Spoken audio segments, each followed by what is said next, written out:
Bangladesh rail গত 14 বছরে তার উন্নয়নে খরচ করেছে প্রায় 1.5 লাখ কোটি টাকা। অথচ আমরা আছি ঢাকা থেকে কিশোরগঞ্জগামী ট্রেন 11 সিন্দুর গোধূলি এক্সপ্রেসে। এটি একটি আন্তনগর ট্রেন। আমরা যে কামরার মধ্যে আছি এটি হচ্ছে যে শোভন। আপনি জানেন যে বাংলাদেশ রেলওয়েতে কয়েক ধরনের শ্রেণীর টিকিট বিক্রি করা হয়। একটি হচ্ছে এসি, তারপরে হচ্ছে এসি কেবিন বার্থ, শোভন, শোভন চেয়ার এবং হচ্ছে যে এসি চেয়ার। এইটা হচ্ছে যে শোভন চেয়ার, এটি হচ্ছে শোভন চেয়ার। আমরা যে জায়গাটিতে আছি নাম হচ্ছে শুধু শোভন। দেখতে পাচ্ছেন যে দুই পাশে আমাদের যে মেট্রো রেল, সেই মেট্রো রেলের মতো করে এইখানে দেয়া আছে হচ্ছে যে দুই পাশে চেয়ার। এবং এইটি ভাড়া হচ্ছে ঢাকা থেকে কিশোরগঞ্জ যাইতে লাগে 135 টাকা।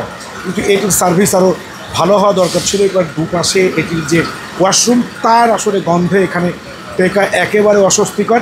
আমি যদি একটু ভালো করে দেখাতে বলি যে জায়গাটা দেখছেন যে দুই পাশে মেট্রো রেলের মতো বসার ব্যবস্থা এবং হচ্ছে এখানে যে ফ্যানগুলো দেওয়া আছে, ফ্যানগুলো হচ্ছে একেবারে নোংরা। ভাড়া হচ্ছে 135 টাকা। যাত্রীরা বলছেন যে আরেকটু ভালো করা যেত, কারণ ঢাকা থেকে কিশোরগঞ্জ যেতে সময় লাগে 3 থেকে 3.5 ঘন্টা। 3 থেকে 3.5 ঘন্টার এই যাত্রা আসলে খুব বেশি স্বস্তিদায়ক নয়। একটু ধীরে ধীরে আস্তে আস্তে সামনের দিকে আপনি আগাইতে থাকেন। আমরা একটু দেখাতে চাই যে এখনও যাত্রীদের যেই সেবা সেটিতে আসলে বোঝা যাচ্ছে যে একটি আন্তনগর ট্রেন এরকম সুলভ এবং সেটি হচ্ছে শোভন যেই সার্ভিসটি রয়েছে এটি আসলে কতটা মানে নাজুক এবং যাত্রী সেবা আসলে এখানে কতটা রক্ষিত হয়। একদিকে হচ্ছে যে একেবারেই ভঙ্গুর দশা, ভাঙাচোরা কোচ। নিচে আপনি দেখালে বুঝবেন যে কোচটি দীর্ঘদিনের, যেটি যে সিট দেওয়া আছে সেটি আসলে উঠে গেছে এবং হচ্ছে বিভিন্ন জায়গায় ভাঙাচোরা। পাশাপাশি এই সিটগুলো কিন্তু অনেক পুরানো এবং সিটগুলোতে কোথাও ভেঙে গেছে, ময়লাযুক্ত এবং হচ্ছে দুর্গন্ধময়।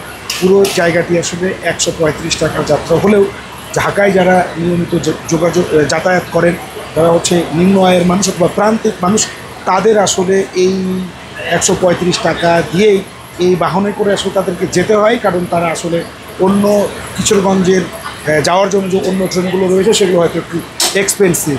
কিন্তু এত টাকা খরচ করেও যাত্রী সেবা আপনি দেখেই বুঝতে পারছেন যেটা আন্তনগর ট্রেনে আসলে এ ধরনের মেট্রো রেলের মতো দুপাশে এটি আসলে খুবই রেয়ার। এবং এই যুগে এসেও এটি আসলে যাত্রী সেবা কতটা বাড়লো তার প্রশ্ন কিন্তু থেকেই যায়। কেননা গত 14 বছর রেল তার উন্নয়নে খরচ করেছে 1.5 লাখ কোটি টাকা।